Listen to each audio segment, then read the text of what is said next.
A melhor forma de ensinar uma criança é fazendo com que ela interaja com o assunto. As brincadeiras podem ser grandes aliadas nisso. Num país em que a população só procura atendimento quando a doença já se instalou, o médico de Maringá está tentando mudar isso. Ensinar às crianças a importância de cuidar da visão através de história em quadrinho. Quem conta mais pra gente é o oftalmologista Wilson de Martini. Tudo bem? Olá, tudo bem? Prazer estar aqui novamente. Prazer é meu.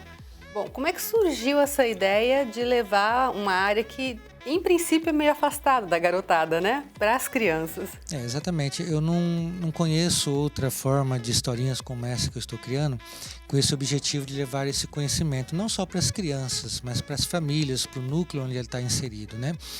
Isso nasceu do fato de, antes de eu ser médico, eu ser professor. E eu deparei com uma situação que eu via que alguns alunos tinham dificuldade de aprendizado, mas não parecia ser por falta de interesse. E eu não conseguia, naquele momento, identificar o que era. Porque antes de ser médico, eu fui professor. E depois que eu fiz medicina, a gente teve a oportunidade de fazer projetos de atendimento nas escolas. E, em algumas oportunidades, a gente descobria situações que mudavam a vida das crianças, que realmente tinham problemas que não sabiam. Eu me lembro muito bem de uma criança que sentava no fundo da sala de aula, os professores viam ela como algum problema psiquiátrico até. Ela era isolada dos amiguinhos, não aprendia, e ao fazer o exame dessa criança a gente descobriu que ela tinha 5 graus de miopia. E isso mudou a vida da criança, porque a partir daquele momento ela conseguiu ir bem na escola, interagir, e desse momento eu comecei a pensar o que eu poderia fazer de diferente. Então, até um tempo atrás, quando eu criei o projeto, eu ia nas escolas, fiz atendimento nas escolas, palestra para os pais, e eu criei os personagens para que levasse esse conhecimento de uma forma divertida, lúdica, para as crianças sentissem uma certa familiaridade, interesse em saber um pouquinho mais sobre isso. E aí surgiu o projeto da Turma do Gaviãozinho. Vou mostrar aqui um quadrinho, olha só que gracinha. Esse é um só dos livrinhos, né? Tem vários. Isso. Com várias historinhas que falam do contexto, inclusive, do dia a dia das crianças, né? Exatamente. A história justamente, o objetivo da história é justamente esse, trazer para as crianças o dia a dia delas. Inclusive, na primeira historinha, fala do Gaviãozinho, e até os personagens foram pensados nessa ideia de levar para as pessoas a ideia que eu queria transmitir, que, por exemplo, quando você imagina uma águia, um gavião, você nunca imagina que ela possa ter um problema de visão. E a nossa historinha número 1 começa justamente com o gaviãozinho descobrindo na escola, porque ele se batia, os amiguinhos tiravam sarro dele, ele ia mal na escola, que ele tinha um problema de visão. E aí começou nessa historinha com o Gaviãozinho. Aí depois, situações do dia a dia. O segundo livrinho, ele queria praticar esportes, mas o óculos atrapalhava. Então, o que ele podia fazer? Aí foi mostrado para ele que tem uma opção, tem a lente de contato. E assim por diante, né? Nós publicamos e imprimimos 4 historinhas. Essas historinhas eram entregues, distribuídas gratuitamente nas escolas, clínicas. Por conta da pandemia, se tornou um pouco mais difícil agora esse nosso acesso, levar. Então, por enquanto, nós estamos fazendo na versão digital. Inclusive, agora, no domingo, vai ter o lançamento da próxima historinha. E aí também foi criado um canal no YouTube com animações das historinhas. E aí nesse canal ali conta as historinhas que a gente já publicou, e essa nova que estreia agora no Dia das Mães, em homenagem às mães, a Mamãe Gavião vai ter filho. Olha só, que gracinha. E assim, você estava falando, hoje é mais fácil, inclusive, achar que a criança tem algum problema neurológico, comportamental ou alguma síndrome, do que, em princípio, imaginar que ela tem um simples problema de visão, né? Exatamente, né? Existem hoje muitos transtornos, né? Transtornos de ansiedade, transtornos de déficit de atenção. Quantas vezes pode ser simplesmente um problema visual. Mas não só isso, né? Às vezes pode ser também algum problema de relacionamento familiar, algum problema que não necessariamente uma síndrome que precise tratar com medicamentos, etc. Então, hoje em dia tem muito disso de equipe multidisciplinar para tentar justamente a melhor forma vamos dizer assim, de descobrir e tratar essa criança, que nem sempre é com medicamento. Né? Tem que ver o contexto e a situação que ela está. E o problema de visão é um dos problemas que pode levar a esse problema de aprendizado, sim, e é muito comum.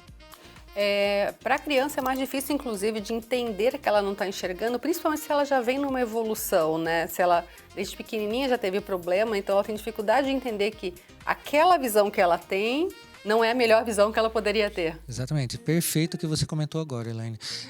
As crianças aprenderam a enxergar daquela forma. Se ela tiver problema em nenhum dos olhos, aquilo para ela é natural. Ela aprendeu a estar enxergando assim desde que ela se dá por gente, vamos dizer assim. Talvez nunca tenham feito isso nela, né? Que é uma atitude muito simples que os pais podem fazer em casa. Não substitui o exame, mas é uma maneira de tentar ver se tem alguma coisa errada. E é muito importante também lembrar que a visão da criança se desenvolve até os 7 anos de idade.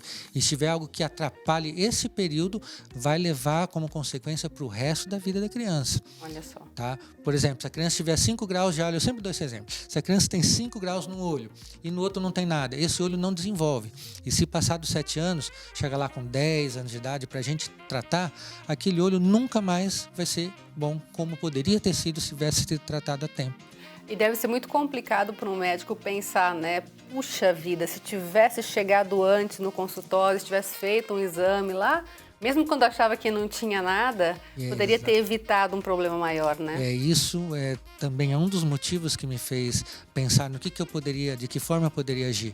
Porque para nós é realmente frustrante chegar lá e falar, olha, você poderia ter trazido antes que a gente teria como ajudar. Mas agora já fica mais difícil, tá?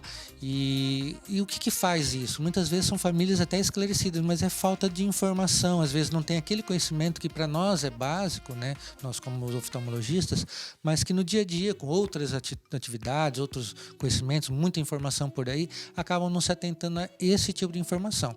O projeto, Elaine, ele é principalmente da parte oftalmológica, porque é a minha área, mas ela agrega outras especialidades. Por exemplo, o livrinho anterior, que já está lá disponível no canal do Gaviãozinho, ele fala da importância do pré-natal, porque às vezes a mãe, a gestante, ela pode ter algum sintoma oftalmológico que pode denunciar, por exemplo, uma pressão alta, uma eclâmpsia, que pode resultar na perda do feto ou até da vida da mãe.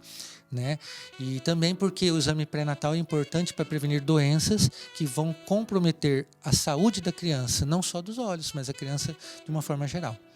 E é super importante isso, né? Porque a gente sempre fala que, às vezes é mais difícil, tem que marcar a consulta no sistema público, né? Mas que bom que a gente tem um sistema público, né? Exato. Então já se organiza, né? Vai demorar, mas não tem nada, não tem problema. Já agenda para que um dia você vá e veja como é que está, né? Isso. O primeiro exame oftalmológico que é feito já é na maternidade, é lei, ele é feito. Se você pegar a tua carteira de vacinação, o pediatra mesmo faz lá o teste do reflexo, que é muito importante porque alterações iniciais já são verificadas lá e já podem ser tratadas quanto antes, justamente para prevenir esse tipo de desenvolvimento que pode ser prejudicado por essas doenças. Inclusive, a próxima historinha agora do Dia das Mães, que agora é dia 9 de maio, vai ser lançada lá no canalzinho do Gaviãozinho, fala justamente sobre o teste do olhinho, a importância de fazer o teste do olhinho para diagnosticar doenças, para tratar, para prevenir, para evitar problemas no futuro da visão. E é legal que todo mundo, a cada ano, consiga pelo menos passar uma vez pelo oftalmo, né? Exato, o exame oftalmológico é recomendado que seja feito uma vez por ano, exceto se já for diagnosticado alguma alteração que possa ser visto antes. Por exemplo, uma criança que já tem um grau alto, muitas vezes a gente pede para vir a cada 4, 6 meses, porque pode crescer muito rápido se não corrigir de uma forma adequada. Então tem que se organizar e cuidar, né? Porque a visão é super... Claro, todo o nosso corpo é importante, mas a visão é o que nos faz aí poder realizar muitas coisas, né? A visão, ela é responsável por mais de 85% de todos os estímulos que a gente recebe no nosso dia. Então é através dela que a gente toma as várias atitudes. Eu sou suspeito para falar porque é minha área e eu gosto muito, mas a gente tem que cuidar. Cuida do nosso corpo como um todo, mas dá um carinho especial para a visão. Legal, então o pessoal pode procurar o canal do Gaviãozinho no YouTube. Isso, só digitar lá a Turma do Gaviãozinho no YouTube, que vai achar. Também tem no Instagram, lá tem todas as direções, os sites, os livrinhos. Alguns já podem ser baixados ou lidos lá. E também tem a versão de animação para aqueles que não sabem ler ainda, para as criancinhas. Tá certo, muito obrigada, viu? E parabéns. Eu que agradeço pela oportunidade e fico à disposição. Obrigada.